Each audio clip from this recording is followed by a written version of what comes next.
उपनिषदों का अनुवाद। कितने उपनिषद हैं टोटल हिंदुस्तान में? उपनिषद समझते हो? ये पढ़ाएंगे हम आपको जब एंशिएंट हिस्ट्री पढ़ाएंगे। उप माने आ, निषद माने निकट, गुरु के समीप बैठ कर के ज्ञान प्राप्त करना। अब तो डिजिटल है, अब तो गुरु आपके घर में है, फोन पे है गुरु। पहले क्या होता था? पहले गुरुकुल परंपरा थी, तो तब ये समझिए आप, प्रौद्योगिकी थी नहीं, टेक्नोलॉजी थी नहीं, तो संभव भी नहीं था। तो अब तो आप कभी भी समीप बैठ सकते हो। 52 उपनिषदों का अनुवाद सीर ए अकबर। इसके ट्रांसलेशन का नाम क्या है? सीर ए अकबर,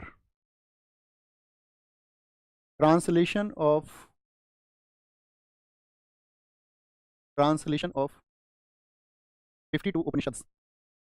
उपनिषद। सीर ए अकबर। आचार्य प्रशांत, कौन कौन जानता है उन्हें? आचार्य प्रशांत, उन्होंने अपने जीवन में बहुत सारी बातें की। शुरुआत में कोरोना से पहले 6 वर्ष पुराना चैनल था उनका, 6 वर्ष तक बोलते रहे। 4000 सब्सक्राइबर हुए उनके, 4000 सब्सक्राइबर पूरा देश जानता है। आज लगभग वो मेरे हिसाब से 55 मिलियन या 60 मिलियन पे होंगे। तो शुरू के 6 साल में 4000 ही सब्सक्राइबर हुए उनके।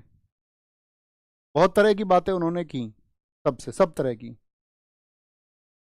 देश में आप जानती हैं, बातें सुनने के लिए तो वर्ग मौजूद है ही।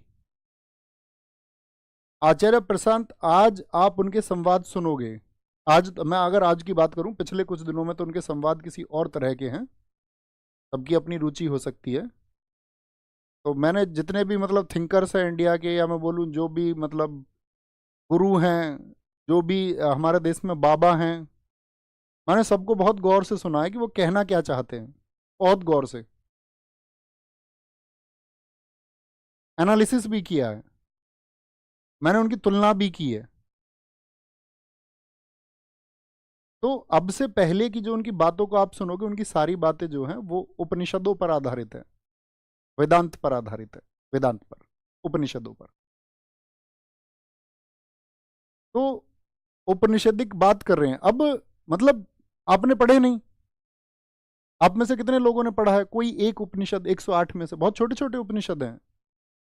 मतलब ऐसा भी है, 5-5 6-6 पेज का उपनिषद भी है एक।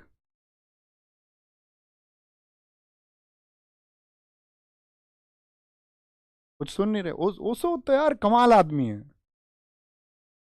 ओशो का कंपैरिजन ही नहीं है।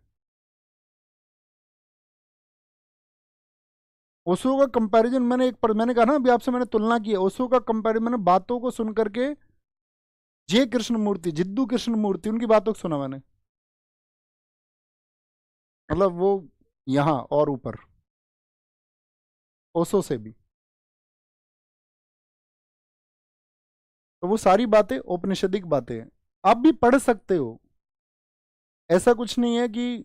अब दरअसल में दिक्कत क्या है देश में, युवाओं के साथ सबसे बड़ी दिक्कत यह है कि आप अपनी बागडोर, अपनी डोर किसी और के हवाले कर देना चाहते हो।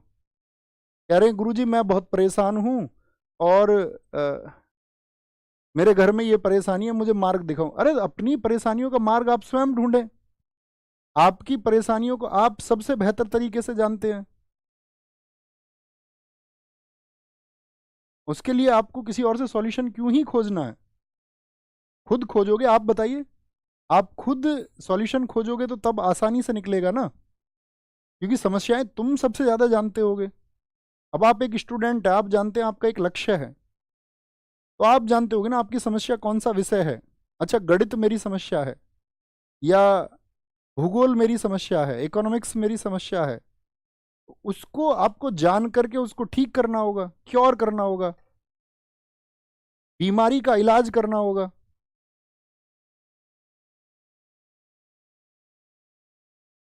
बीमारी का इलाज करो, अस्पताल जाओगे ना आप। ऐसा थोड़ी है आपके घर में कोई बीमार हो जाएगा तो उसको किसी पेड़ के नीचे ले जाके बिठा दोगे आप, और पेड़ के नीचे बिठा दोगे, नहीं बोले अस्पताल नहीं लेके जाएंगे, यहीं ठीक होंगे ये। क्योर करना पड़ेगा आपको खुद ही। ठीक है, तो 52 उपनिषदों का इसने पुस्तक लिखी। इसने मज्म उल बहरीन, बहुत पूछी जाती है एसएससी के द्वारा। तो मज़्म उल बहरीन पुस्तक लिखी। देखो, मैं आपसे कुछ भी कहूँ, जरूरी नहीं है आप उस बात से सहमत हों, ये मेरा निजी विचार है। हाँ, इतना आप मुझसे कह सकते हैं कि मैं अपने निजी विचारों को कहने के लिए स्वतंत्र तो हूं ना, इतनी स्वतंत्रता मुझे आपसे चाहिए। इसने मज्म उल बहरीन पुस्तक लिखी। ही राइट मज्म उल महरीन, मज्म उल बहरीन। और जितनी भी रचनाएं लिखी वो सब लिखी कादरी नाम से, कादरी नाम से रचनाएं लिखता था, कादरी नाम से रचनाएं लिखता था।